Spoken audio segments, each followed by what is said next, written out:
The movie revolves around a middle-aged man named Robert McCall. He always gets up early to go to work at home. He has an OCD that makes him time everything he does, from getting ready for work to just washing the dishes. McCall is respected and well-liked amongst his co-workers, but no one at work knows about his past. He always jokes that he was a pimp with Gladys Knight doing a little dance for them. McCall has a friend at work called Ralphie, whom he's in the process of helping lose weight. He keeps a close eye on Ralphie's lunch and motivates him when he comes close to giving up. Ralphie is aspiring to become a security guard, so McCall always tells him to aim for progress, not perfection. At night, McCall goes to a local 24/7 diner where he reads books and drinks tea. There he always encounters a fellow patron who's a young escort named Alina. Due to their multiple encounters, the two have become friends. Alina is a young escort named Alina. Due to their multiple encounters, Due to their friendship, one night a limo pulls up at the diner and Alina gets a call from her pimp Slavi,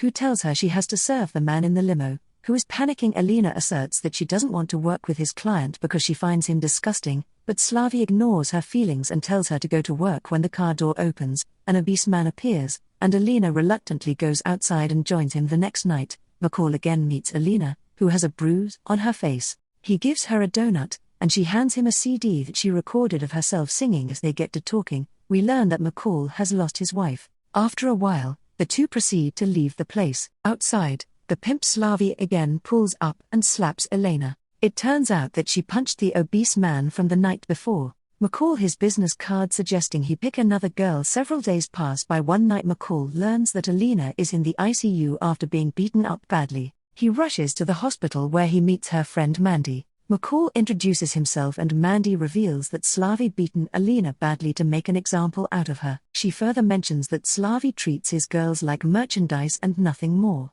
McCall decides to take matters into his own hands. He meets Slavi and offers him an envelope containing $9,000 in exchange for Alina's freedom. The goons laugh at McCall, and Slavi explains that he makes so much money off Alina that $9,800 could only buy her 1 month of freedom. McCall considers leaving but then decides to stay and locks the door to the room. After carefully observing the men and their weapons, he sets the timer on his watch and moves into action. Lo and behold, McCall effortlessly takes out Slavi and his goons at home, cleans himself up, and sleeps all night peacefully, something he hasn't done in months following the murders. A Russian mobster named Teddy arrives in Boston to investigate what happened to Slava and his men. He teams up with a group of corrupt cops to gain leads, and so far everything points to a gang hiding from a rival mob, while Ralphie quits his job to help his mother with her restaurant that got burned down supposedly by accident by one of Teddy's paid cops. Frank Master takes him to the workplace of a gangster named John Looney to continue his search for the killer.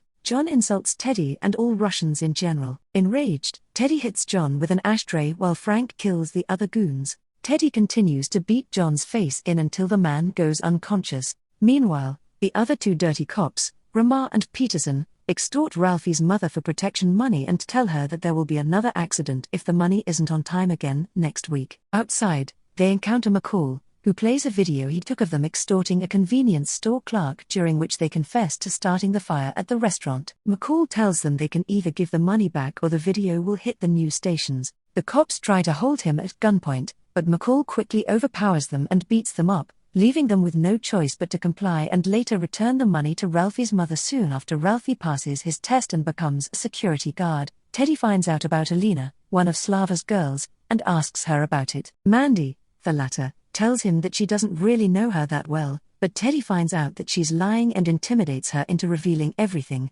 leaving him with no choice. Mandy tells him about the night she visited Elena at the hospital and met an unknown but kind black man who also came by and inquired about her after getting the information out of her. Teddy strangles her to death for lying earlier with the new information. Teddy finds video evidence of McCall going into the restaurant but none of him ever leaving, pretending to be a detective. He visits McCall at his apartment. The latter sees through him right away but still answers his questions. Teddy ultimately leaves feeling McCall is a lot more than he lets on in the next scene. Teddy tries to obtain some more information about McCall only to find a clean record with no trace that he has any involvement with Slavik's death. Teddy gets the feeling that everything they know about McCall is just made-up information, so he and his men decide to ambush McCall outside his favorite diner. Teddy also plants one of his men inside the diner, but McCall spots him right away and calls him out. Left with no choice, The man pulls out a gun and walks over to him, but suddenly a truck pulls up in front of the diner, blocking Teddy's view. Taking advantage of the distraction,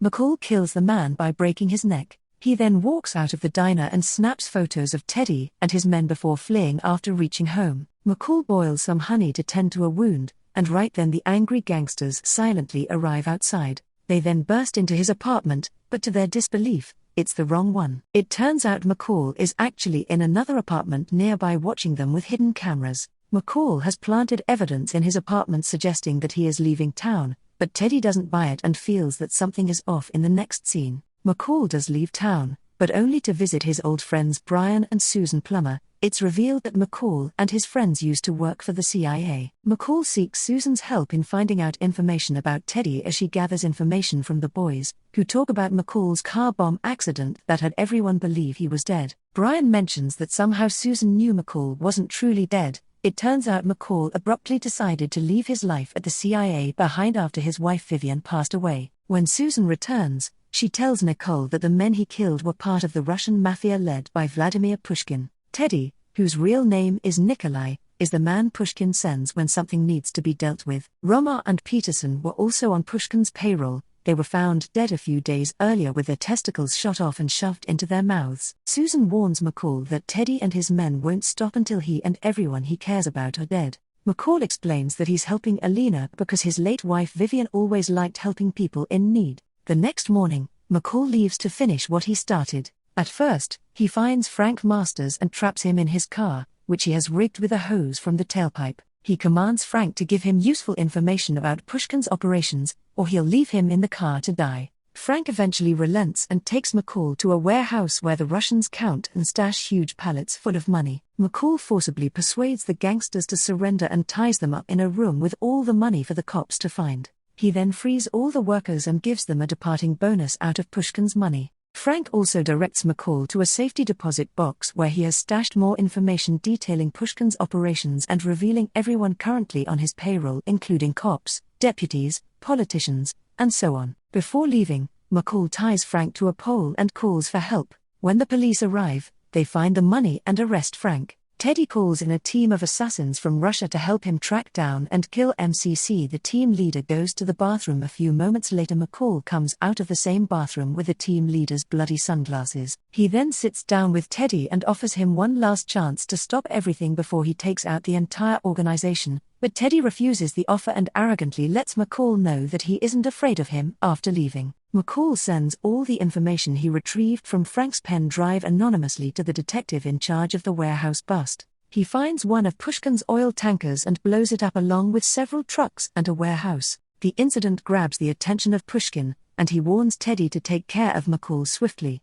After a lot of effort, Teddy finds a picture of Robert with Ralphie and finally feels he has found a pressure point on McCall. His men take Ralphie and other Home Art employees hostage and blackmail McCall into meeting Teddy later. Teddy tracks McCall's cell phone and awaits his arrival at the oil terminal, but when he doesn't show up, the henchmen at home prepare to execute one of the workers. However, in the nick of time, McCall lures the mobster away from the hostages and kills them one by one. Teddy and his other men arrive at the home and try to find McCall, but the CIA agent takes them out steadily, wounding himself in the process, but this is not enough to slow him down. After a while, Teddy manages to take Ralphie hostage, forcing McCall to shoot him dead with a stud gun. Ramset gun. 3 days later, McCall shows up in Pushkin's bathroom while he's showering in his Moscow home. McCall turns the lights on and off repeatedly and runs the sink water until it overflows. Pushkin talks to him for a few minutes before McCall disappears again. Scared, Pushkin retrieves his weapon by the sink and calls for his guards, only to realize that McCall has cut the electrical wires and left them exposed on the floor. Soon he's electrocuted and killed by a live wire. As McCall leaves the mansion, he passes numerous dead bodies, revealing he's killed all of Pushkin's men. The movie then fast-forwards a few months, and one day McCall's approached by Alina, who's recovering from her injuries. She tells him she's gotten a real job and has started to do some reading. She also reveals she found an envelope with almost $10,000 inside with her stuff when she left the hospital. Alina then thanks McCall for what he did, implying she somehow knows he's the one that got her free. In the final scene, we get to know that McCall has resumed his quiet life, but now he's found himself a new purpose. He has created an ad for people feeling trapped with all odds against them and no exit. One night at the diner, he receives a message asking for help and simply replies, "Yes."